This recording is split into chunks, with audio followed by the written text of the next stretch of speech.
Great. Thank you. So let's, start the talk by Dr. Nancy Yip. Professor Yip is currently the Monia Professor of Life Science, Chair Professor in the Division of Life Science, and Director of the State Key Laboratory of Molecular Neuroscience, and the President, actually, of the Hong Kong University of Science and Technology. She received her PhD in pharmacology from Harvard University, after which she held the position of Senior Lab Scientist at Regeneron in New York. So since joining Hong Kong University of Science and Technology in 1993, she has served as the Vice President for Research and Development, Dean of Science, Director of Biotech Research Institute, and Head of the Department of Biochemistry, and recently the President. Professor Yip is the world-renowned neuroscientist. She has published over 300 papers and holds more than 70 patents.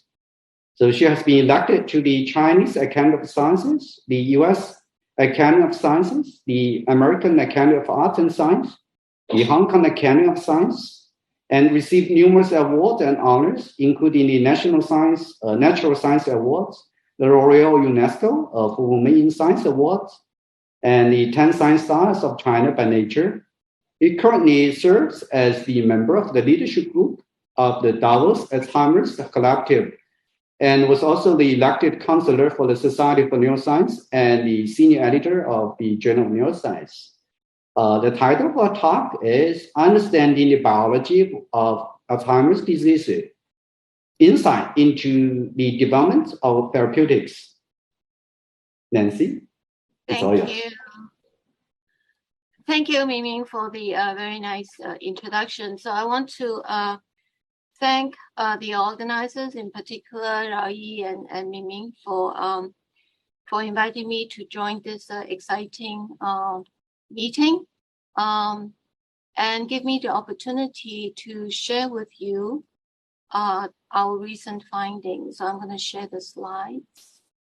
It's not showing up. Let me try again. Don't know why it's not working. Take your time. Share. It's not showing up for some reason. In view, could you? On understanding the biology of Alzheimer's disease, and we believe that these will provide insights in the development of therapeutics. So I think you all know what Alzheimer's disease is. It can be viewed as an invisible pandemic. And the patients are characterized by memory loss, faulty reasoning and judgment. And there are two pathological hallmarks of this disease, including the amyloid plaques and the neurofibrillary tangles. Now, this is an age-related disease, so it mainly affects the elderly. With 50% of individuals age over 85 will suffer from the disease. Now, this is a very complicated disease. As the disease progresses, amyloid beta accumulates, and then it will trigger the activation of microglia, which will phagocytose A beta, resulting in the clearance. With the continued accumulation of amyloid beta, it can result in the dysfunctions of microglia with chronic neuroinflammation and leading to deficits in synaptic remodeling and neuroregeneration. Now, these pathological changes are mediated by different cell types in the brain, including neurons, microglia, astrocytes, and more recently, endothelial cells.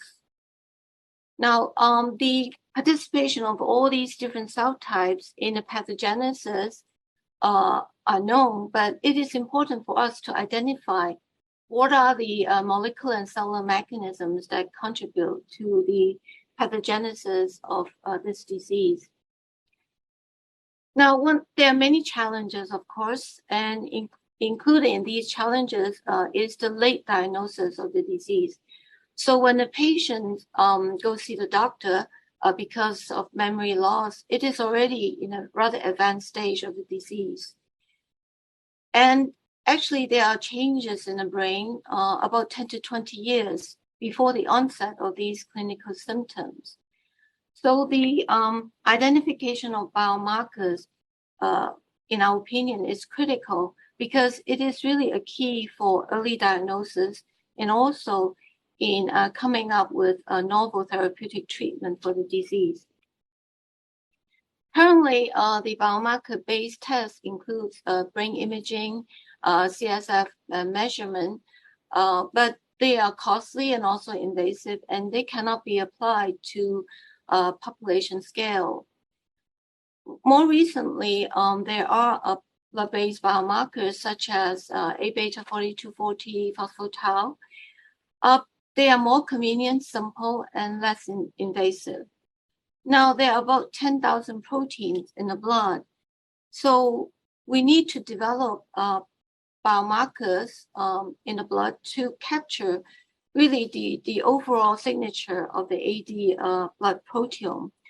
So my lab undertook the plasma proteome profiling, and we identify a number of proteins. So we look at 1,160 proteins, and we found that more than 400 of these proteins, they were altered in AD plasma, and we leverage a highly sensitive and also high throughput PA technology.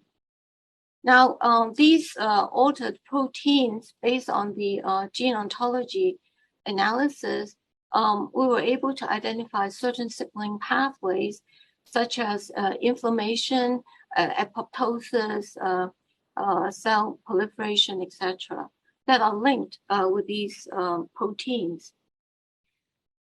Now, the cluster of proteins that we identified, we can further cluster them using the so-called co-regulation analysis. And we were able to identify a total of 19 protein clusters. And using data analysis, we found that each cluster, we can identify a hub protein. So in a way, the proteins within the cluster can be represented by the hub proteins. And each cluster is actually associated with a distinct biological process and very unique cell type expression profile. So these provide us with information about a broader spectrum of biologic processes. And through these kind of analysis, we can identify new pathological mechanisms. We further improve our analysis to come up with a 19 protein panel, and we were able to classify the disease, and the outcome is actually better than the existing blood biomarkers, the so-called ATN panel. Our finding that the accuracy of the 19 proteins that we identify can give us about 98% accuracy, and it is actually better than the current ATN biomarkers. Using this methodology, we actually use an integrated model to come up with the AD classification score. So what I show here is the classification into a normal, healthy control, a mild stage, and severe stage of AD. And this is really based on the classification score that we obtained. And you can see on the right-hand side that, in fact, the classification score mapped quite well with the cognitive performance and also with the hippocampal volume. So we believe that our methodology can be applied to stage the disease and also monitor the progression with pretty good accuracy. So we are further developing this particular blood biomarker panel. Since we have really good accuracy, And it can allow us to do early diagnosis when the disease is actually still at the asymptomatic stage. And it also allows a precise stage, disease staging, as I mentioned earlier. And it would provide illustration of several key biological processes. So we are pursuing this line of study so that we can come up with a better panel that can be implemented on a large scale. So I share with you our recent work on identifying the biomarkers of AD, but in addition to indicating the disease progression, can they also be used as drug targets? And I just want to illustrate this by focusing on a recent study that involved a soluble protein called soluble ST2. And to show you that this particular protein in the blood actually contribute to AD pathogenesis. Now, I just want to give you some background. So we focus on this particular cytokine called interleukin 33. It belongs to the IL-1 receptor 1 family. It acts as an alarmin that can be released upon cellular damage to maintain immune homeostasis. Now, the cytokine binds to a heterodimeric complex that is comprised of IL-1 receptor accessory protein and ST2. Now, ST2 can also exist in a soluble form, and it acts as a decoy receptor of the IL-33 ST2 signaling pathway. So in a way, this is the endogenous IL-33 inhibitor. Now, when we look at the plasma level of this soluble ST2, we found that the level is elevated in the plasma of AD patients compared to healthy control. In addition, we found that the level of soluble ST2 in the CSF of AD patients is also elevated compared to healthy control. Importantly, when we compare the level of soluble ST2 in the CSF versus the amyloid beta plaque load, we observe a positive correlation. That is, when the soluble ST2 level is high, the A beta plaque also is higher. So then we asked the question, what would happen if we inject soluble ST2 into the mouse brain of the AD transgenic mouse model? And we achieved that using the intracerebral ventricular delivery using the osmotic pump for a duration of about 28 days. Then we assess the pathological hallmark, and in this case, we look at the A beta plaque load. So in this quantitation here, after we injected soluble ST2, you can see that the A beta plaque load is significantly increased. How about the status of microglial A beta phagocytosis?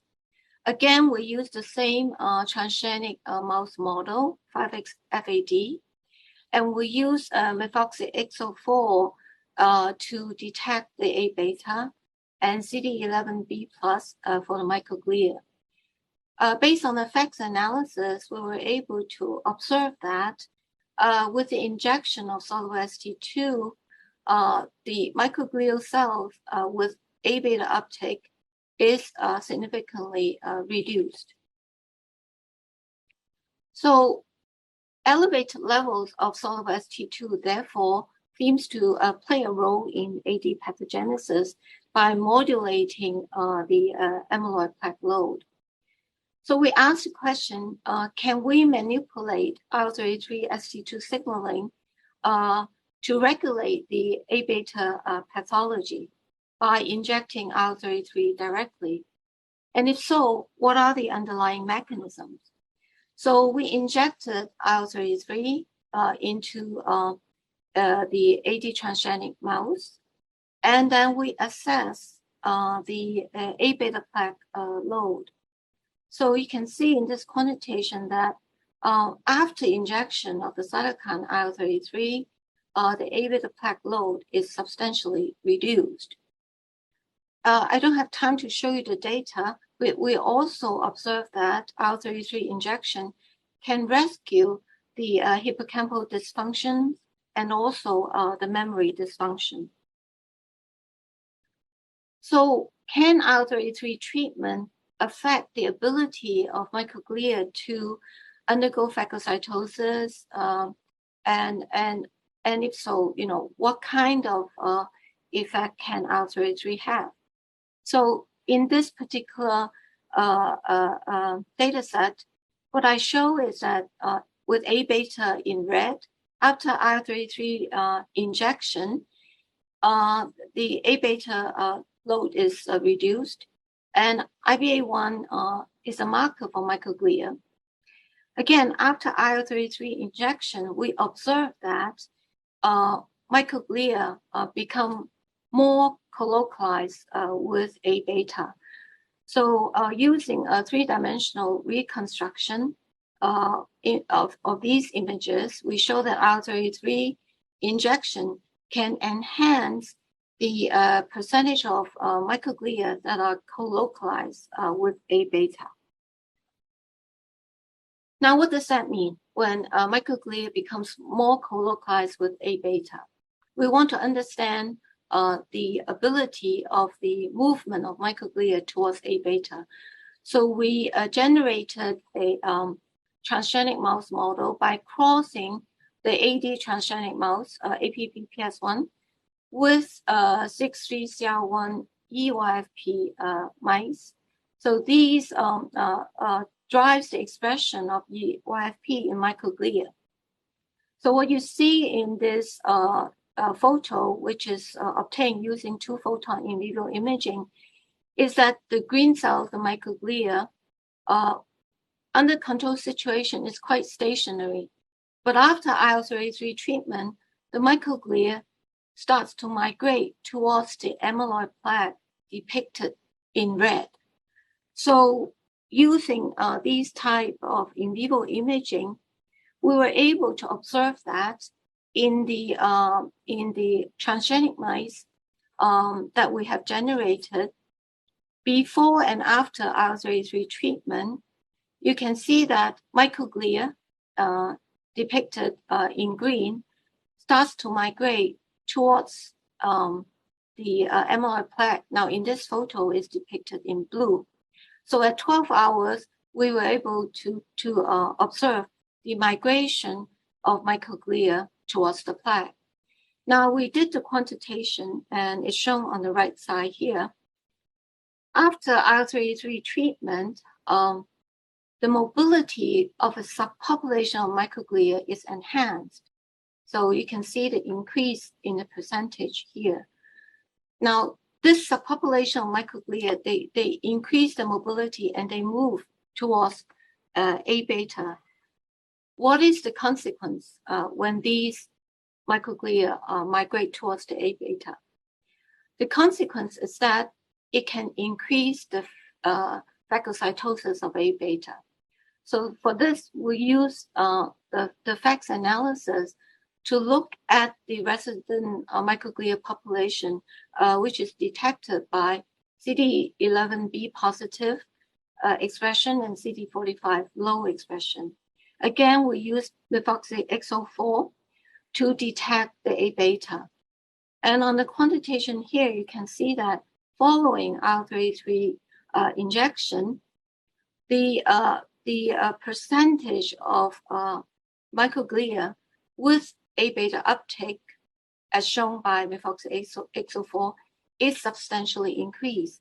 So these microglia, they migrate towards A-beta and undergo phagocytosis. Based on the single-cell RNA sequencing analysis of microglia from transgenic mouse model, it's known that homeostatic microglia undergo microglial state transition to towards this state, the so-called disease-associated microglia, or alternatively is called activated response microglia or neurodegenerative microglia. So it's observed that the gene signature for the disease-associated microglia is enhanced during this particular AD progression, and the homeostatic gene signature is reduced. So we wanted to see what is the transcriptome profile of the microglia following IL-33 treatment in the AD transgenic mice. Our single-cell RNA sequencing profile of microglia from the three conditions, wild type, APP-PS1, the AD transgenic mouse model that we use, without or with IL-33 treatment, gives us this particular profile with different cell clusters. And we show that actually the clustering, based on the t-SNE clustering analysis, the IL-33 treatment did not really alter the overall cell clustering. Moreover, IL-33 also did not significantly change the population of the disease-associated microglia. So the effect that we observe for IL-33 is not because it changed the proportion, the overall proportion of the microglia population. We went further to look at the transcriptome profile and compare IL-33 treatment versus control in the APP-PS1 mice. And we noted that there's an increase in the MHC2 genes. So as shown on the heat map on the right-hand side, we can observe substantial increase in the gene expression of MHC2, and IL-33 treatment can rescue the downregulation of homeostatic genes in the APP-PS1. So IL-33 can change the overall gene signature of a subpopulation of genes in the microglia at the single cell level. So what would be the consequence? We observe that there is movement of microglia towards A beta. We also observe that there seems to be increased phagocytosis. So we're interested to understand this further. So we did immunostaining and observed that for the MHC2 expressing microglia, we call them IL-33 responsive microglia because their own MHC2 gene was only elevated in the microglia that respond to IL-33. We found that these IL-33 responsive microglia, as shown in yellow, they are located in proximity with the A beta as depicted here in blue.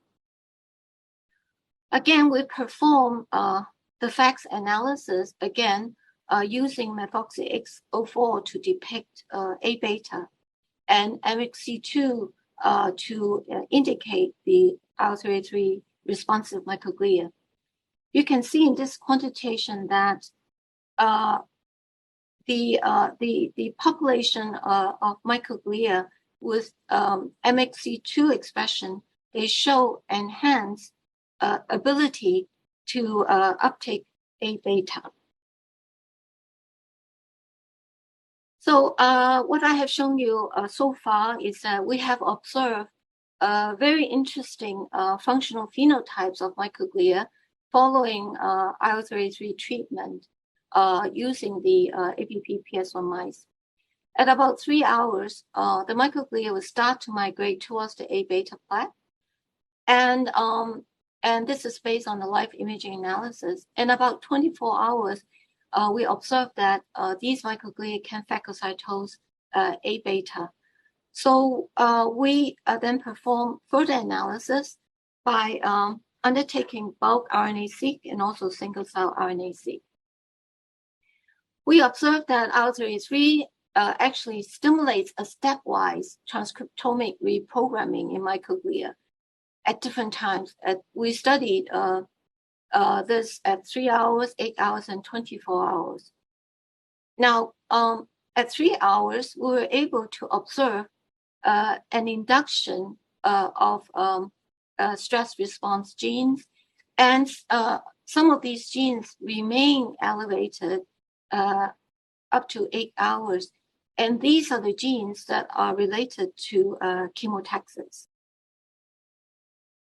So we perform temporal single-cell RNA sequencing analysis of microglia in the IL-33 treated APP-PS1 mice.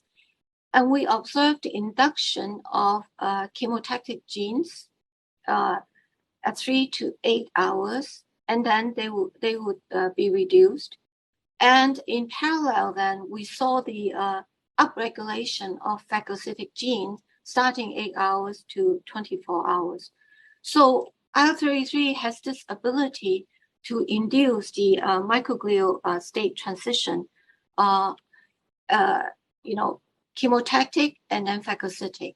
So our findings therefore show that IL-33 can exert the beneficial action by inducing the state transition of a subpopulation of microglia.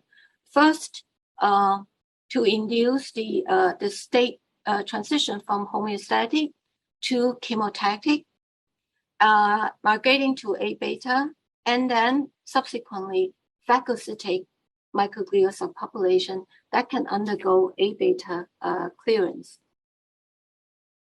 Is the induction of the chemotactic state necessary for the subsequent phagocytic state? The answer is yes. So for this, we generated a knockout mice by crossing APP-PS1 with the ST2 knockout mice. And then we performed the bulk RNA sequencing analysis. And as shown here, IL-33 can induce a set of genes, and we observed more than 500 differentially regulated genes. And out of these, 72 are related to the gene signatures of chemotactic microglia.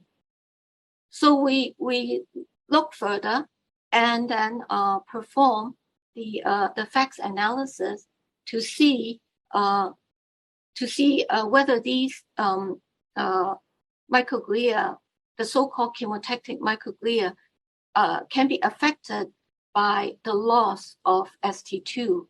So we use a chemotactic microglia specific marker to do these FACS analysis. And here shows that in the APP-PS1 mice, IL-33 can induce the proportion of chemotactic microglia, as I showed you earlier. But in the mice that were crossed with ST2 knockout, these mice totally lost the ability to increase that population of chemotactic microglia after IL-33 treatment. Now, we then use immunostaining to provide further supporting data. Again, in the APP-PS1 mice with the ST2 expression, IL-33 treatment can induce the expression of MHC2, as I showed you earlier. But in the knockout mice crossed with APP-PS1, these mice that lack ST2, they also lack the response to IL-33. That is, they do not exhibit any MHC2 induction, and the quantitation is shown here. So knocking out ST2 totally abolished the ability of IL-33 to induce MHC2 expression. So what is the underlying mechanism for the effect of IL-33 that I described to you so far? I mentioned earlier that MHC2 gene is the signature gene of IL-33 responsive microglia. And we know that epigenetic profiling is very important for us to understand how this might be mediated. So we performed a TAC-seq analysis, and we found that there is enhanced chromatin accessibility at the promoter region of MHC2 genes. And based on the motif analysis, we were able to identify PU1 as the motif, because we observed that the chromatin accessible regions are enriched with this transcription factor motif. So we proceeded to use an inhibitor of PU1 called DB2313. So administration or injection of this particular inhibitor, we found that it can totally abolish the gene regulation that was induced by IL-33. Furthermore, the induction of this particular microglial subpopulation that I shared with you earlier, the one that is characterized by MHC2 expression, this particular microglial subpopulation is totally abolished when we inhibit PU1. So all these data, therefore, show clearly that PU1 activity is very important for mediating the effect of IL-33 in the AD transgenic mouse. And finally, when we look at the A-beta plaque load, again, comparing no inhibitor with PU1 inhibitor following IL-33 treatment, we were able to show that while IL-33 without the inhibitor can substantially reduce the A-beta plaque load, with the PU1 inhibitor present, IL-33 can no longer reduce the amyloid beta plaque load. So I just want to summarize this part of my talk by showing this cartoon. With IL-33 injection, what happened is that it can induce a beneficial microglial subpopulation. We call it IL-33 responsive microglia. And this subpopulation is very important in A-beta clearance. And we further show that PU1 mediates this effect of IL-33, and it is a very important mediator of a regulation of MHC2 genes and also the subsequent beneficial functions. My lab is also very interested to understand how genetic factors can contribute to the dysregulation of soluble ST2 and whether it can explain the correlation with AD risk. So we undertook a GWAS study and trying to understand how the plasma soluble ST2 is being regulated. And we were able to identify the locus that encodes IL-1, RL1. This particular locus regulates and encodes the two isoforms of ST2. Remember, I showed you earlier that the ST2 can exist in a membrane-bound form, and it can also be released as soluble ST2. So we then perform these analyses and identify a genetic variant that that is associated with the soluble ST2 level. So this particular genetic variant is called RS1921622. And if the allele is A instead of G, we observe that it can be associated with different levels of soluble ST2 in the plasma. Well, which cell type actually expresses soluble ST2? So we perform single nucleus RNA sequencing analysis, and we identify endothelial cells as the cell type that express soluble ST2, and we use the marker CLDN5 for the endothelial cells. So this study will perform using the postmortem brain samples that we obtained from the UK Brain Bank. So this particular variant that we identify is associated with decreased soluble ST2 expression. So remember, I showed you the different allele. With this particular A allele, there is a reduction in the soluble ST2 expression.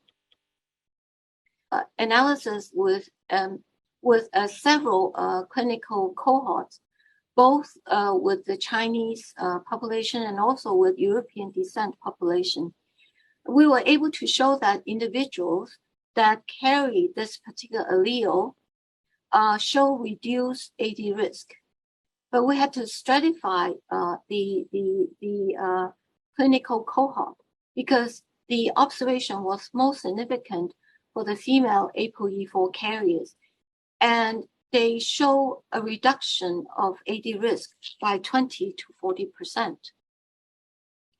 Moreover, we found that for individuals that carry this particular variant, they show a delayed onset of AD, as shown here. So these are the three different types of carriers. And importantly, these individuals show an increase in the brain volumes, in particular the entorhinal cortex. We obtained a cohort from Australia, and these individuals actually were followed in these longitudinal studies. And when we segregate them into these two groups, the individuals that carry the particular protective variant that were identified, shown here in red, they actually clearly show an increase in the brain volume compared to the individuals that do not carry the protective variant. So this is based on the longitudinal study. So we want to understand what are the functional roles of this particular genetic variant in terms of AD pathogenesis. So for that, we look at the effect on the molecular and cellular phenotypes of individual cell types. And for this, we focus on the microglia, and this is the data I'm showing you.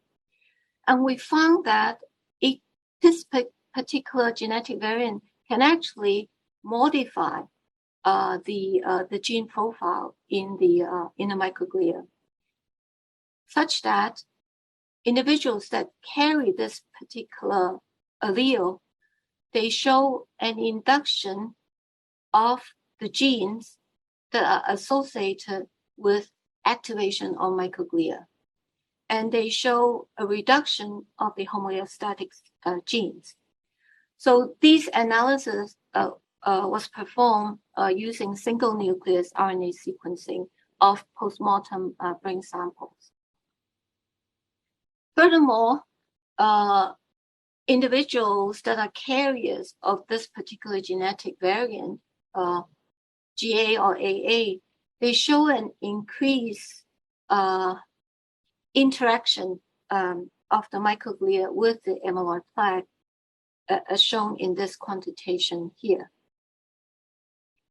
So it seems that for these carriers, the microglia they are interacting more with A beta plaque to perhaps increase the phagocytic activity.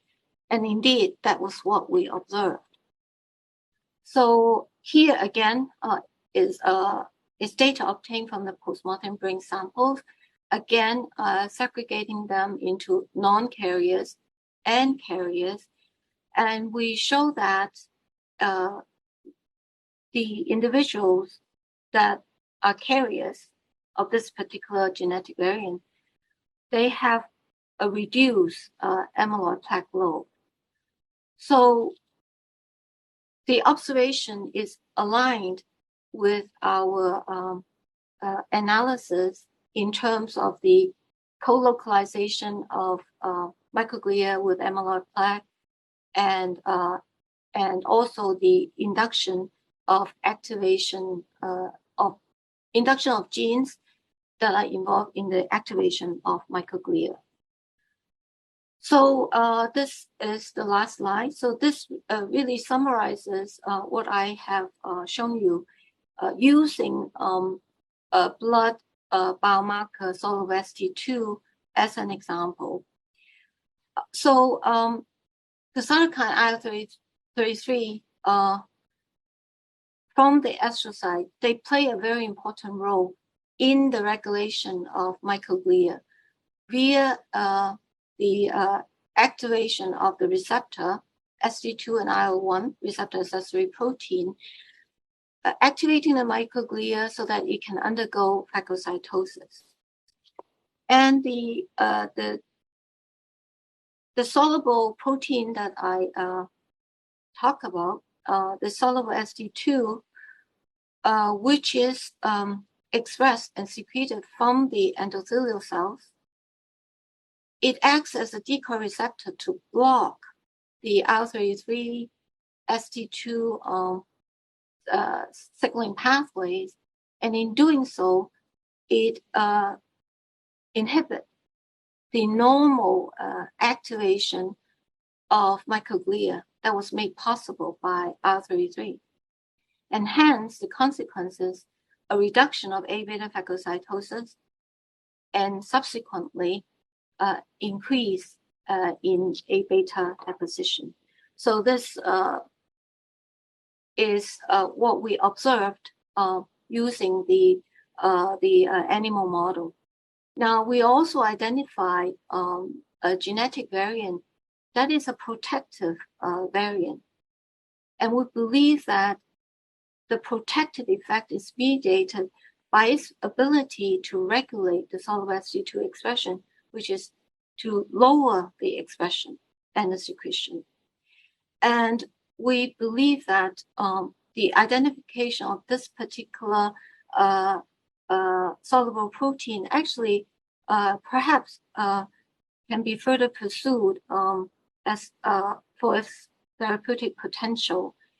And we have data with the mouse model showing that if we lower soluble ST2, it actually can increase the activation of microglia and can reduce the A beta, the AD pathology. So this brings me to the end of my talk, and I just want to thank all my talented students and my staff, those circle, including my talented PhD student, now my postdoc, but you will go to the US for further training, Kevin, Jason, my student, and Daniel, Anna, Fred, and also my senior staff, Ada, Fanny, and Amy, who contributed substantially to the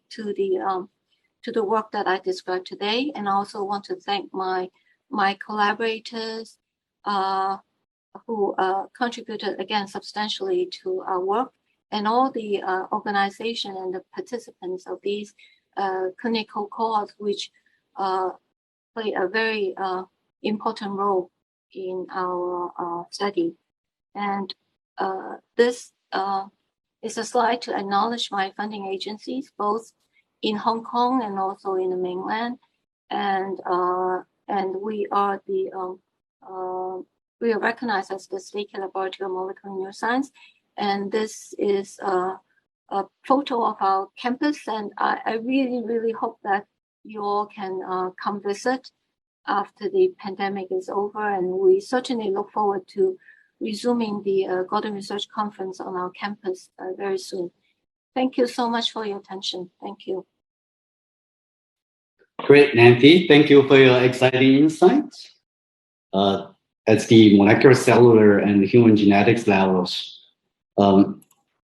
So we have a few questions. One is that people asked whether the based on your AD plasma proteomics, whether you have detection kits that have prognostic value that can predict when patients will have AD before they show the symptoms. Yes, we actually can do it in the research lab. We use the technology that I described to you based on the 19 protein biomarker panel. We have done a lot of analysis, both in the community and also with patients from the hospital.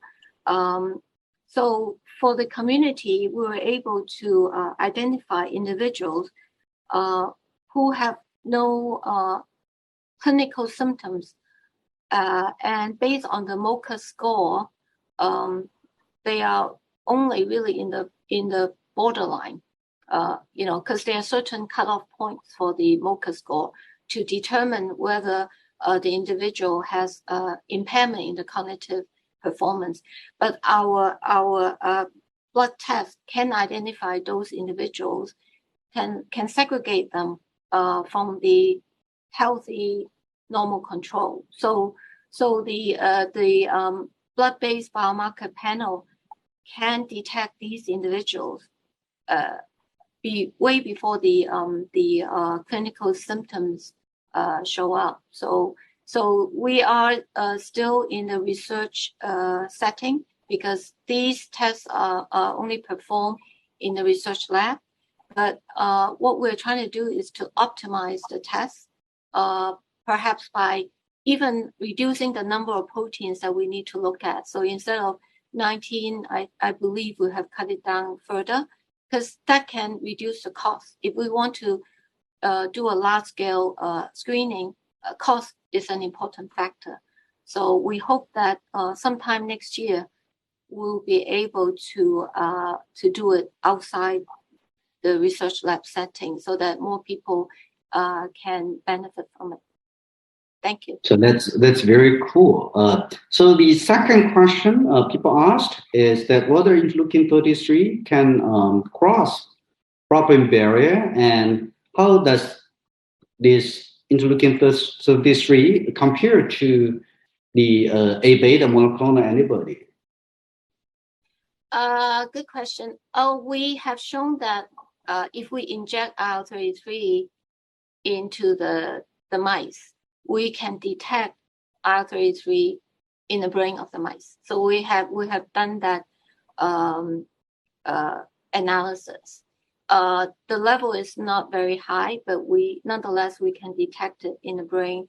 And a possible explanation is that the blood-brain barrier might be a bit leaky under the pathological condition. So if we inject IL-33, it can reach the brain. The second question on how we compare IL-33 with the recently developed antibody, I think, well, the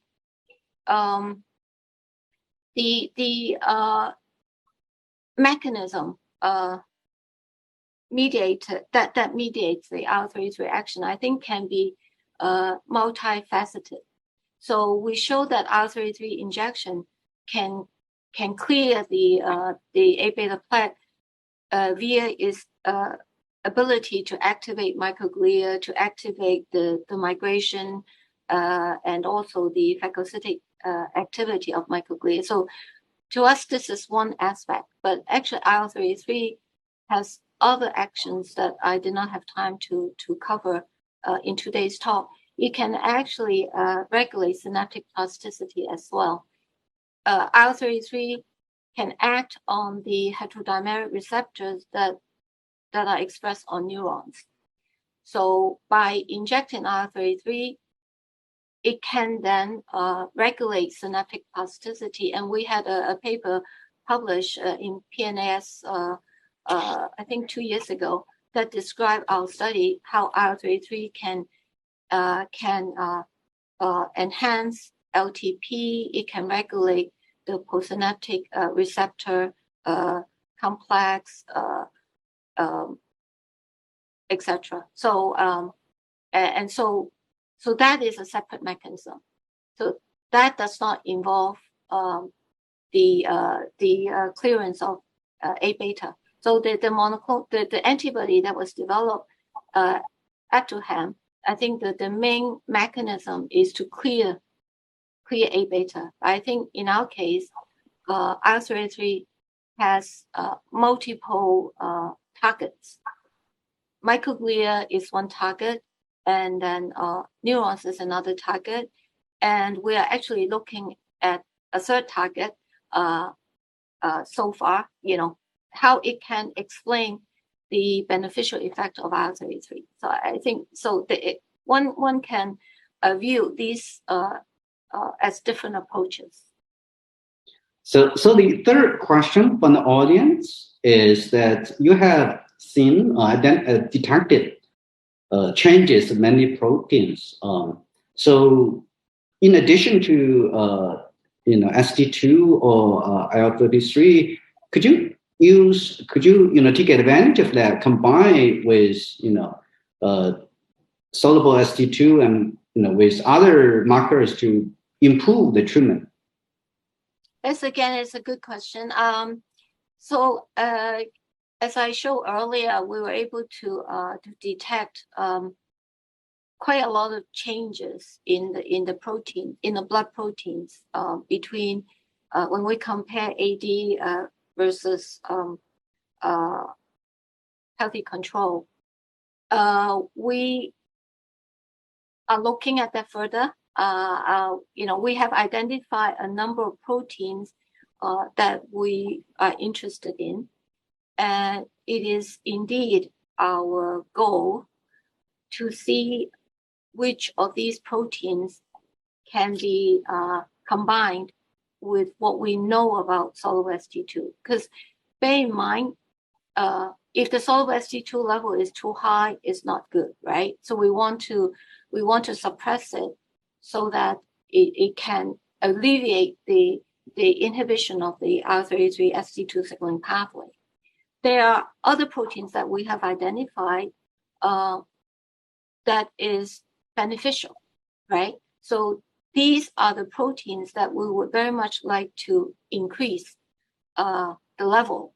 So we are certainly on track to come up with a strategy that perhaps can combine the approach of inhibiting soluble ST2 and at the same time increasing the level of other proteins that we think are beneficial. So this is our plan, and I hope I can share with you more data next time.